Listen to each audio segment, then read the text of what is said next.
चलिए दोस्तों, आज मैं आप लोगों के बीच जो नाटक पढ़ने वाली हूँ वो नाटक है हमारी भारतेंदु हरिश्चंद्र जी द्वारा लिखित अंधेड़ नगरी। ठीक है, ये इनकी एक सुप्रसिद्ध नाटक है।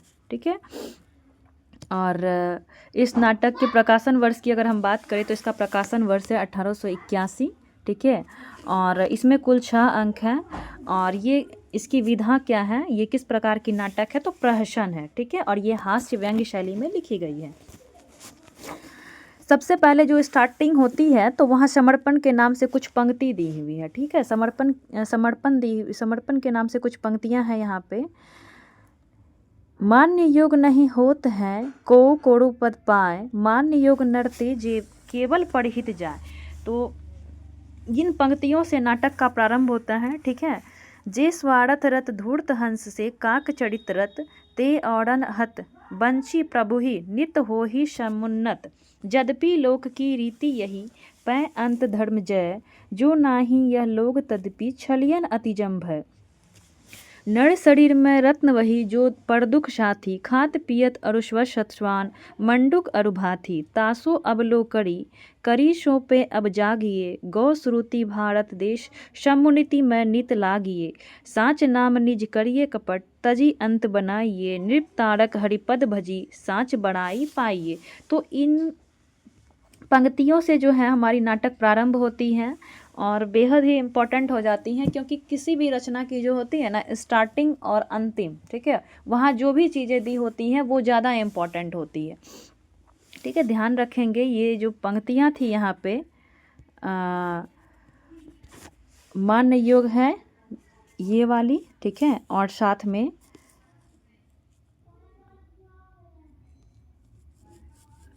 ये वाली पंक्ति। ठीक है,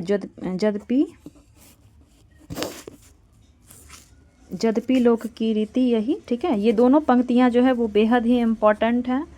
और इसके बाद अगर मैं बात करूँ हाँ,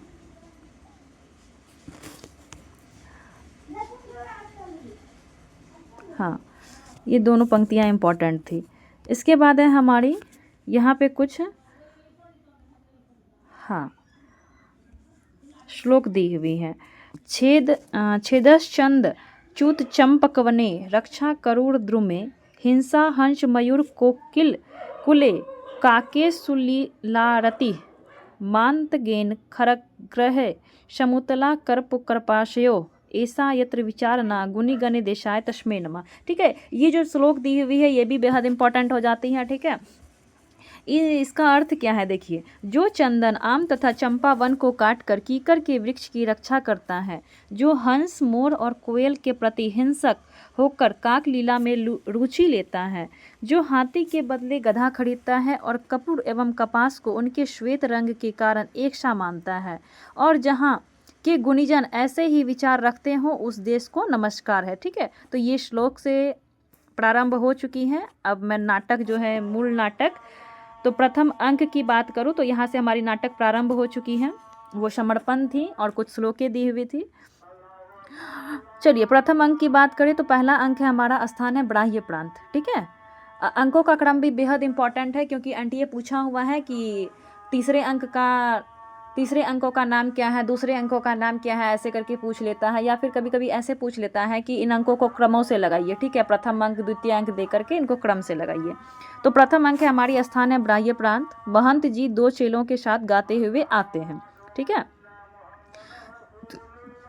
तो ये महंत जी जो है, ठीक है, इनके जो 2 चेले हैं, एक है इनका चेला गोवर्धन दास और दूसरा है नारायण दास। ठीक है, तो ये लोग एक नगर में प्रवेश करते हैं। ठीक है, तो नगर इन लोगों को बेहद ही खूबसूरत नजर आती है। तो ये बोलते हैं कि ना, अरे बच्चा नारायण दास और गोवर्धन दास, देखो तो ये नगर कितना सुंदर लग रहा है।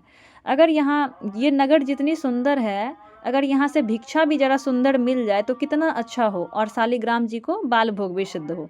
ठीक है, तो ये लोग इसी बात को मन में सोचते हैं और उस नगर में क्या करते हैं, प्रवेश कर जाते हैं। ठीक है, तो सभी मिलकर गाते हैं, यानी महंत जी और उनके साथ जो 2 चेले हैं वो सभी मिलकर गा रहे हैं कि राम भजो राम भजो राम भजो भाई, राम के भजे से गनिका तर गई, राम के भजे से गिद्ध गति पाई, राम के नाम से काम बने सब, राम के भजन बिनु सब ही नसाई, राम के नाम से दोनों नयन बिनु सूरदास भय कवि कुल राई, राम के नाम से घास जंगल की तुलसीदास भई भजी रघुराई। ठीक है, ये जो दोहा दी हुई है, ठीक है, तो इन पंक्तियों से ही जो है ना हमारी नाटक प्रारंभ होती है और ये तीनों मिलकर गाते हैं, यानी महंत जी और उनके साथ जो उनके दो चेले हैं, ठीक है, गोवर्धन दास और नारायण दास, वो सभी मिलकर गाते हैं। ठीक है, तो क्रम भी पूछ सकता है एनटीए, क्योंकि हमारी जो निबंध में लगी हुई है राम का मुकुट भीग रहा है, तो उसमें भी इस टाइप से 5-6 पंक्तियाँ दी हुई थी और उसका क्रम एनटीए पूछा था। तो अगर इसे पूछता है एनटीए तो ध्यान रखेंगे कुछ कुछ कॉमन वर्ड से, जैसे कि राम भजो यहाँ से स्टार्टिंग हुई है। ठीक है, गनिका तर गई, गिद्ध गति पाई, काम बने सब, राम के भजन बिनु, ठीक है, नसाई और राई, ये सब जो शब्द आए हैं, ठीक है, इसकी अर्थ यहाँ नीचे में दी हुई है। तो यहाँ क्या लिखा हुआ है, नसाई पे 1 लिखा हुआ है, तो नसाई का अर्थ हुआ नष्ट होना। उसके बाद है राई शब्द का अर्थ हो गया विभिन्न कवियों में श्रेष्ठ। ठीक है, उसके बाद क्या है, सूरदास और तुलसीदास। ठीक है, तो सूरदास पहले आएंगे क्रम से अगर देता है, तो उसके बाद तुलसीदास आएंगे। ठीक है, ये इंपॉर्टेंट थी। उसके बाद देखिए महंत जी जो हैं वो बोलते हैं, बच्चा नारायण दास, यह नगर तो दूर से बड़ा सुंदर दिखाई पड़ता है, देख कुछ भिक्षा उच्छा मिले तो ठाकुर जी को भोग लगे, और क्या। तो नारायण दास बोलता है, गुरुजी महाराज, नगर तो नारायण के आश्रय से बहुत ही सुंदर है, जो है सो है, पर भिक्षा सुंदर मिले तो बड़ा आनंद होए। महंत बोलते हैं, बच्चा गोवर्धन दास तू पश्चिम की ओर से जा और नारायण दास तू पूरब की ओर जा। तो ये भी ध्यान रखिएगा कि किसको कौन सी दिशा में भेजते हैं महंत। ठीक है, गोवर्धन दास को भेजते हैं पश्चिम दिशा में और नारायण दास को पूरब की दिशा में। देख जो कुछ सीधा सामग्री मिले तो शालिग्राम जी का बाल भोग सिद्ध हो। तो ये भी इम्पोर्टेंट हो जाती है कि किसको भोग लगाने की बात की गई है, तो शालिग्राम जी को। ठीक है, ध्यान रखेंगे। उसके बाद है गोवर्धन दास, गुरुजी मैं बहुत सी भिक्षा लाता हूँ, यहाँ के लोग तो बड़े मालवार दिखाई पड़ते हैं, आप कुछ चिंता मत कीजिए। महंत बोलते हैं, बहुत लोभ मत करना, देखना हाँ लोभ पाप का मूल है, लोभ मिटावत मान, लोभ कभी नहीं कीजिए या मैं नरक निधान। ठीक है, ये पंक्ति जो है एनटीए पूछा हुआ है और 21-22 में भी पूछा हुआ है और लेटेस्ट 24 में भी एक पंक्ति आई हुई थी, तो ये गुरु महंत की पंक्ति थी। ठीक है, ध्यान रखेंगे। और कौन से अंक में आई है, तो प्रथम अंक में आई है, ये भी ध्यान रखेंगे। देखिए उसके बाद है दूसरा अंक। दूसरा अंक क्या है, स्थान बाजार का दृश्य है। इसमें क्या है कि सभी अपना अपना सामान जो है ना वो एक ही भाव में बेचेंगे। जैसे टकेसर जो भी सामान यहाँ मिल रही है वो टकेसर के भाव से ही मिल रही है और सब अपनी अपने सामान को बेच रहे हैं। तो दूसरा अंक है हमारा स्थान बाजार। इसमें क्या है, सबसे पहले है कबाब वाला। ठीक है, इनका भी क्रम ध्यान रखेंगे कि पहले कौन कौन से आते हैं। ठीक है, तो कबाब वाला बोलता है, कबाब गरमा गरम मसालेदार, 84 मसाला 72 आँच का, कबाब गरमा गरम मसालेदार, खाए सो होठ चाटे ना खाए सो जीभ काटे, कबाब लो कबाब का ढेर बचा टके सिर। उसके बाद है घासी राम। ठीक है, ये घासी राम वाली जो पंक्ति है यहाँ से इसका क्रम पूछा हुआ है एनटीए। ठीक है, 4-5 पंक्ति दी हुई थी और उसको बोले कि वो क्रम से लगाइए। तो घासी राम का है, ये अपना चना बेच रहा है। क्या बोलता है, चने जोड़ गरम चने बनावे घासी राम, जिसकी झोली में दुकान चना चुरमुर चुरमुर बोले, बाबू खाने को मुँह खोले, चना खावे तो की मैना, बोले अच्छा बना चबेना, चना खाए गफुड़न मुन्नी, बोले और नहीं कुछ सुनना, चना खाते सब बंगाली, जिनकी धोती ढीली ढाली। तो ये जो यहाँ पे दी हुई थी ना शब्द, जैसे तो की मैना, ठीक है, गफुड़न मुन्नी, तो ये क्या है, ये क्या है, किसकी नाम दी हुई है, किसके बारे में चर्चा हुई है, तो ये है काशी की तत्कालीन प्रसिद्ध वेश्याएं हैं। ठीक है, उसके बाद है हमारी आगे, चना खाते मियाँ जुलाहे, दाढ़ी हिलती गाह बगाहे, चना हाकिम सब जो खाते, सब पर दूना टिकस लगाते, चना जोड़ गरम टके सिर। तो ये भी जो है किस भाव बेच रहे हैं, चना अपना टके सिर की भाव से ही बेच रहे हैं। ठीक है, उसके बाद है नारंगी वाली, नारंगी ले नारंगी, सिलहट की नारंगी, बुटवल की नारंगी, रामबाग की नारंगी, आनंद बाग की नारंगी। तो सिलहट और बुटवल के ऊपर देखिए 1 और 2 लिखी हुई है। ठीक है ना, तो 1 और 2 का अर्थ क्या हुआ, तो बांग्लादेश का एक नगर है। ठीक है, उसके बाद दूसरा है नेपाल का एक कस्बा। ठीक है, तो यानी नेपाल में और बांग्लादेश में जैसी नारंगी मिलती है, ठीक है, वैसी ही नारंगी ये नारंगी वाली बेच रही है। फिर बोलती है, भाई नींबू से नारंगी, मैं तो पिए के रंग नारंगी, मैं तो भूली लेकर संगी, नारंगी ले नारंगी, कवला नींबू मीठा नींबू, रंग तड़ा संतरा, दोनों हाथों लो नहीं पीछे हाथ ही मलते रहोगे, नारंगी ले नारंगी, टके सेर नारंगी। तो ये भी अपनी नारंगी जो है वो टके सेर के भाव में ही बेच रही है। इसके बाद है हलवाई। हलवाई क्या बोलता है, जलेबियाँ गरमा गरम, ले सेब इमरती लड्डू गुलाब जामुन, खुरमा बुंदिया बर्फी समोसा, पीरा कचौड़ी दालमोट पकौड़ी, घेवर गुपचुप, हलवा ले हलवा, मोहन भोग मोयनदार, कचौड़ी कचाका, हलवा नरम चबाका, घी में गरम, चीनी में तड़ातर, चाशनी में चबाचब, ले भूड़ का लड्डू, जो खाए सो पछताए, जो ना खाए सो भी पछताए, रेवड़ी कड़ाका, पापड़ पड़ाका, ऐसी जात जात हलवाई जिसके 36 कौम है भाई, जैसे कलकत्ते के विल्सन मंदिर के भितरिए वैसे अंधेर नगरी के हम, सब समान ताजा खा ले खाजा, टके सेर खाजा, ले धनिया। देखिए तो यहाँ पे ये भी जो हलवाई थे, ठीक है, ये सारे जितनी मिठाई थी वो भी क्या बेच रहे थे, टके सेर के भाव से ही बेच रहे थे, ठीक है। उसके बाद है कुंजड़िन। कुंजड़िन क्या करती है, ये सब्जी बेच रही है, ठीक है। बोलती है, ले धनिया मेथी सोआ, पालक चौड़ाई, बथुआ करेमू, नोनिया कुल्फा कसाड़ी, चना सरसों का साग, मरसा ले मरसा, ले बैगन लोआ कोहड़ा, आलू अड़ुई, बंडा नेनुआ सूरन, राम तरोई मुरई, ले आदि मिर्चा लहसुन प्याज टिकोड़ा, ले फालसा खिन्नी, आम अमरूद नीबुआ मटर हो रहा, जैसे काजी वैसे पाजी रैयत राजी, टके सेर भाजी, ले हिंदुस्तान का मेवा फूट और बैर। तो ये पंक्ति इतना भी देख के पूछा जा सकता है कि जैसी काजी वैसी पाजी रैयत राजी टके सिर भाजी, ठीक है, ये किसके द्वारा कहा गया है, तो ये कुंजरिन के द्वारा कहा गया है, ठीक है। उसके बाद है अगला हमारा मुगल। ये क्या कर रहा है, तो ये जो होता है ना हमारा जितना भी ड्राई फ्रूट्स जैसे कि बादाम पिस्ता अखरोट ये सब बेच रहा है। बोलता है, बादाम पिस्ते अखरोट, अनार बिहिदाना मुनक्का, किशमिश अंजीर आबजोश, आलू बुखारा, चिलगौजा, सेब नाशपाती, बिही सरदा, अंगूर का पिटारी, हमारा ऐसा मुल्क जिसमें अंग्रेज का भी दांत कट्टा हो गया, नाहक को रुपया खराब किया, बेवकूफ़ बना हिंदुस्तान का आदमी, लक लक हमारे यहाँ का आदमी, बुम्बुक लो सब मेवा टके सेर। यानी जितनी भी मेवा ये बेच रहा था ये भी टके सेर के भाव में ही बेच रहा है। अगला है हमारा पाचक वाला।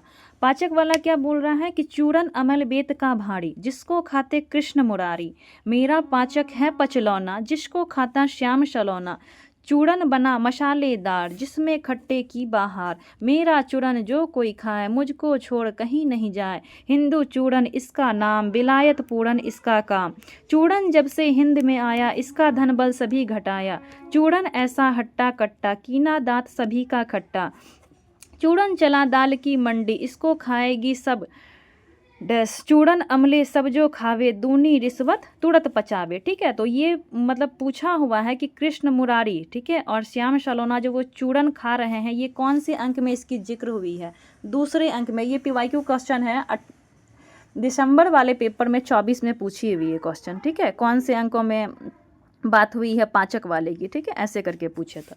उसके बाद है चूरन। चूरन नाटक वाले खाते, कौन कौन खा रहे हैं चूरन, ये भी ध्यान रखेंगे इनका क्रम। चूरन नाटक वाले खाते, इसकी नकल पचाकर लाते, चूरन सभी महाजन खाते जिससे जमा हजम कर जाते, चूरन खाते लाला लोग जिसको अकिल अजीरन रोग, चूरन खाबे एडिटर जात जिनके पेट पचे नहीं बात, चूरन साहब लोग जो खाता सारा हिंद हजम कर जाता, चूरन पुलिस वाले खाते सब कानून हजम कर जाते, ले चूरन का ढेर बेचा टके सिर। तो ये चूरन भी किस भाव बेच रहा है, तो टके सिर भाव बेच रहा है। ठीक है, उसके बाद है मछली वाली। ठीक है, मछली वाली, एक मिनट, हाँ।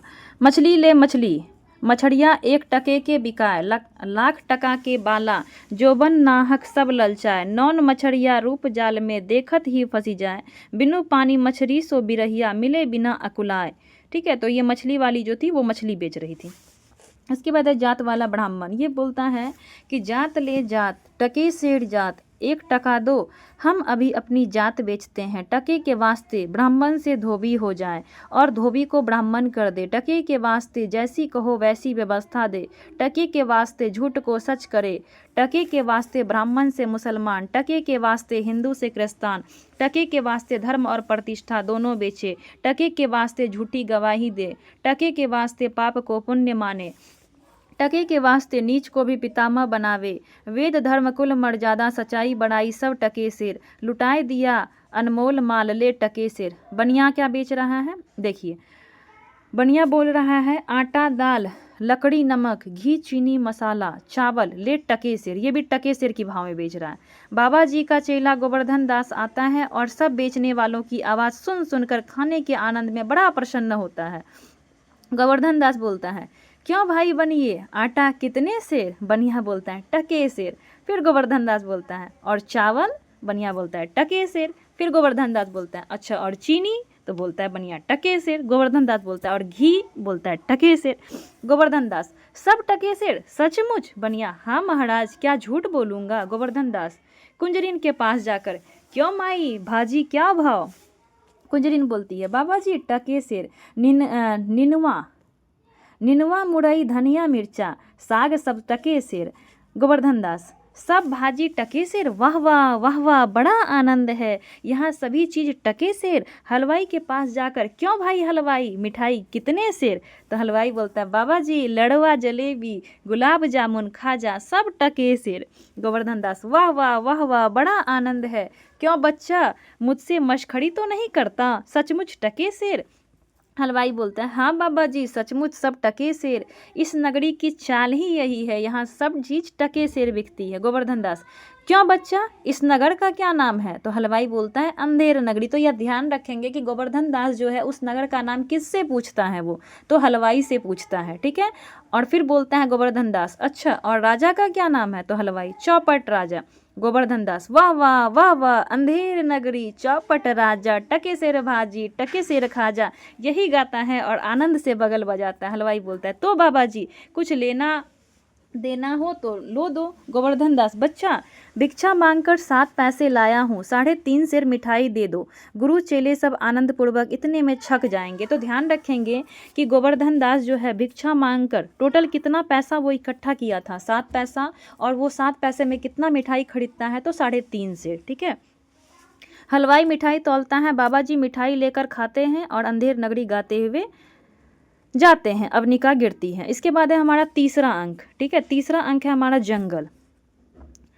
तो जंगल में क्या है कि महंत जी और नारायण दास एक ओर से राम भजो इत्यादि गाते हुए आते हैं और दूसरी ओर से गोवर्धन दास अंधेर नगरी गाते हुए आते हैं, ठीक है। महंत बोलता है बच्चा गोवर्धन दास कह क्या भिक्षा लाया, गठरी तो भारी मालूम पड़ती है। गोवर्धन दास बाबा जी महाराज बड़े माल लाया हूँ, 3.5 सेर मिठाई है। महंत देखो बच्चा मिठाई की झोली अपने सामने रखकर खोलता है। वाह वाह वाह वाह बच्चा, इतनी मिठाई कहाँ से लाया, किस धर्मात्मा से भेंट हुई?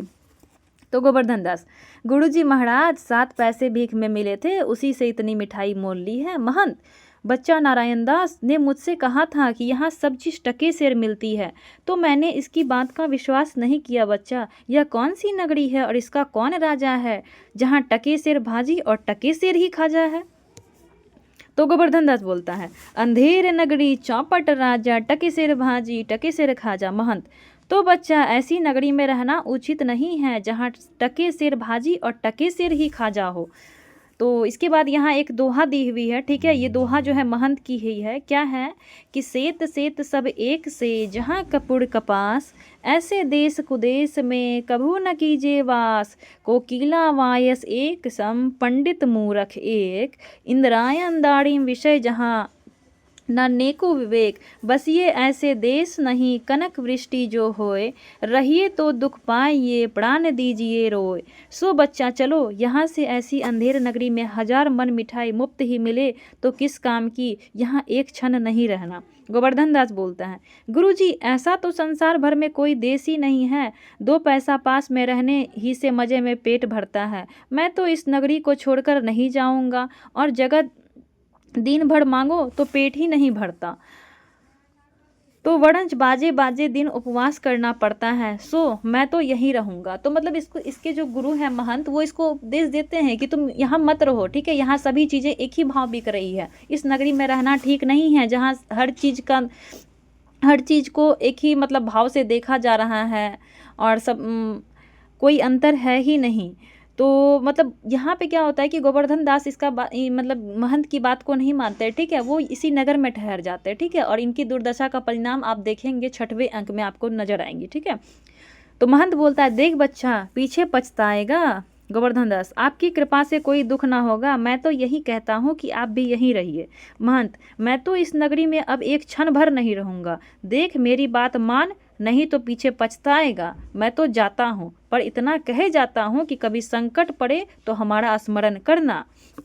तो गोवर्धन दास बोलता है, प्रणाम गुरुजी, मैं आपका नित्य ही स्मरण करूंगा, मैं तो फिर भी कहता हूँ कि आप भी यहीं रहिए। महंत जी और नारायण दास के साथ जाते हैं और गोवर्धन दास बैठकर मिठाई खाता है, ठीक है। यहाँ यवनिका गिरती है। इसके बाद है हमारा चतुर्थ अंक यानी चौथा अंक, जिसका स्थान है हमारा राजसभा। राजा, मंत्री और नौकर लोग यथास्थान स्थित है। एक सेवक चिल्लाकर क्या बोलता है कि पान खाइए महाराज। राजा पिनक से चौंक के घबरा कर उठता है, क्या क्या कहा तुमने, शूर्पणखा आई है। ए महाराज। महाराज भागता है, ये बोलता है उसका सेवक कि पान खाइए, तो राजा को सुनाई देता है कि शूर्पणखा आई है। तो ये घबरा के क्या होता है कि उठ जाता है। तो मंत्री बोलता है, नहीं नहीं, यह कहता है कि पान खाइए महाराज। राजा, दुष्ट, लुच्चा, पाजी, नाहक, हमको डरा दिया। मंत्री, इसको 100 कोड़े लगाओ। मंत्री, महाराज इसका क्या दोष है, ना तो तमौली पान लगा कर देता है, ना यह पुकारता। तो राजा बोलता है, अच्छा, तमौली को 200 कोड़े लगे। मंत्री, पर महाराज आप पान खाइए सुनकर थोड़े ही डरे हैं, आप तो शूर्पणखा के नाम से डरे हैं, शूर्पणखा को सजा हो। तो राजा बोलता है घबराकर, फिर वही नाम।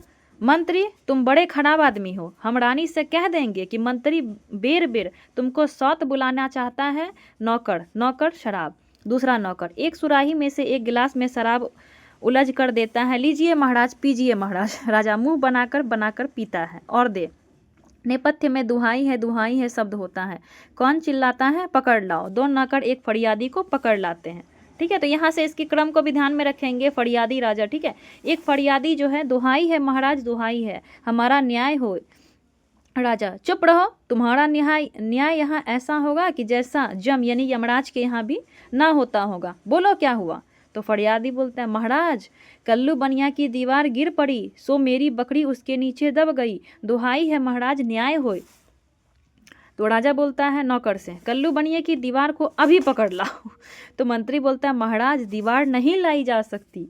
राजा, अच्छा, उसका भाई, लड़का, दोस्त, आसना जो हो उसको पकड़ लाओ। तो मंत्री बोलता है, महाराज दीवार ईंट चूने की होती है, उसको कोई भाई बेटा नहीं होता है। तो राजा बोलता है, अच्छा, तो कल्लू बनिए को ही पकड़ लाओ। तो नौकर लोग दौड़कर बाहर से बनिए को पकड़ लाते हैं। क्यों बे बनिए, इसकी लड़की नहीं बड़की क्यों दबकर मर गई। मंत्री, बड़की नहीं महाराज, बकरी। तो राजा, हाँ हाँ, बकरी क्यों मर गई, बोल। नहीं, अभी फांसी देता हूँ। कल्लू, महाराज मेरा कुछ दोष नहीं है, कारीगर ने ऐसी दीवार बनाई कि गिर पड़ी। राजा, अच्छा, इस मल्लू को छोड़ दो, कारीगर को पकड़ लाओ। कल्लू जाता है और लोग कारीगर को पकड़ कर लाते हैं।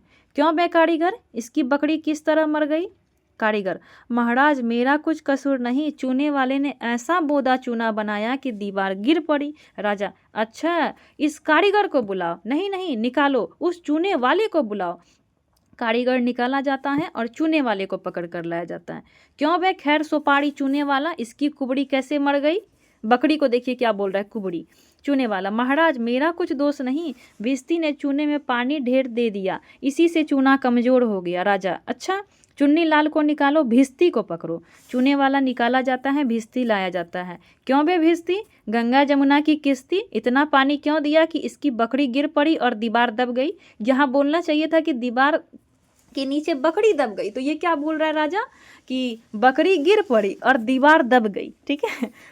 भिस्ती बोलता है, महाराज गुलाम का कोई कसूर नहीं, कसाई ने मशक इतनी बड़ी बनाई कि उसमें पानी ज़्यादा आ गया। राजा, अच्छा, कसाई को लाओ, भिस्ती निकालो। लोग भिस्ती को निकालते हैं, कसाई को लाते हैं। क्यों बे कसाई, मशक ऐसी क्यों बनाई कि दीवार लगाई और बकरी दबाई।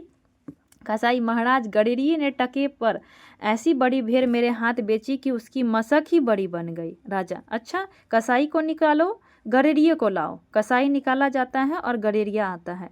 क्यों बे उख पौड़े के गडेरिये, ऐसी बड़ी भेड़ क्यों बेचा कि बकरी मर गई। गडेरिया, महाराज उधर से कोतवाल साहब की सवारी आ गई, सो उसके देखने में मैंने छोटी बड़ी भेड़ का ख्याल ही नहीं किया, मेरा कुछ कसूर नहीं। राजा, अच्छा इसको निकालो, कोतवाल को अभी सरब मुहर पकड़ लाओ। गडेरिया निकाला जाता है और कोतवाल पकड़ कर आता है। क्यों बे कोतवाल, तैने सवारी ऐसी धूम से क्यों निकाली कि गडेरिये ने घबराकर बड़ी भेड़ बेची, जिससे बकरी गिरकर कल्लू बनिया दब गया। अब देखिए यहाँ भी उल्टा बात, क्या बोल रहा है कि जिससे बकरी गिरकर कल्लू बनिया दब गया।